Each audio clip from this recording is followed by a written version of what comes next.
दोस्तों आज हम बोर्ड तैयार करने लगे हैं जिसके अंदर सिर्फ 3 साकटें ही होंगी। एक डबल साकट है और 2 जो है वो 2 पिन साकट है सिंगल साकटें, और ये 3 पिन साकट है यूनिवर्सल। तो ये हमने फिटिंग कर ली है। तो अब इसके हमने कनेक्शन करने हैं। तो कनेक्शन कैसे करने हैं ये मैं आपको बताऊंगा।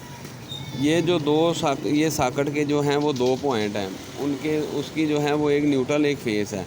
और ये जो 3 पिन साकट है उसके 3 पॉइंट होते हैं। ये न्यूट्रल फेस होता है और ये है अर्थ की तार। अर्थ अगर है तो ठीक है, नहीं तो ये पॉइंट को अपने खाली छोड़ देना है।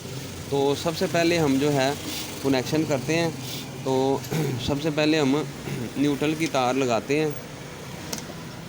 ये सारी साकटों को जो है कनेक्ट करेगी न्यूट्रल। एक तार का पीस हमने लेना है जो कि तीनों साकटों को कनेक्ट करेगा। ये एक हो गई और ये हमारी ये हमने आगे कनेक्ट करके दूसरी साकट के अंदर यही दे देनी है। ये होगी दूसरी, और ये मेन वायर को हमने इसी के साथ कनेक्ट कर लिया। ये मेन वायर को कनेक्ट कर लिया और ये तीसरी साकट के अंदर हम इसी तरह दे देंगे। ये आ गई। और इसी तरह अब हमने जो फेस की तार है वो भी इसी तरह करनी है। ये देखें, ये हमने बनाई हुई है पहले से ही। तो ये हमने पहली साकट के अंदर दे देनी है इसको। ये और इसी तरह जो है ये कनेक्ट करके दूसरी साकट के अंदर दे दी। ये और ये है मेन वायर, ये न्यूट्रल की मेन है और ये फेज़ मेन है। इसी तरह हमने मेन को इसके साथ लिंक किया, कनेक्ट किया और इसको साकट के अंदर लगा दिया। इस तरह हमारी जो हैं तीनों साकटें कनेक्ट हो गई हैं मेन तार के साथ।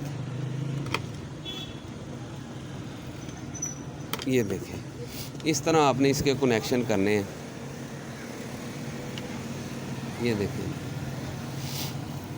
ये हमारी हो गई ऊपर वाले न्यूट्रल 1 2 और 3, और ये हो गया फेस 1 2 और 3। इस तरह जो है आपने सिर्फ अगर साकटें हैं तो आपने इस तरह कनेक्शन करने हैं, क्योंकि साकट को न्यूट्रल फेस ही चाहिए।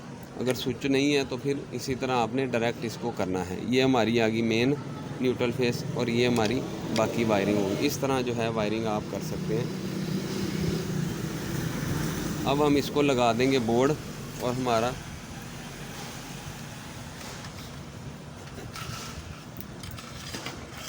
ये देखें, ये हमने गिरा लगाई है ताकि अगर कोई खिंच पड़े तो ये तार डैमेज ना हो, निकले ना। ये अब हमें इसको पेच लगा देंगे और इसको ये हमारा कंप्लीट हो जाएगा बोर्ड।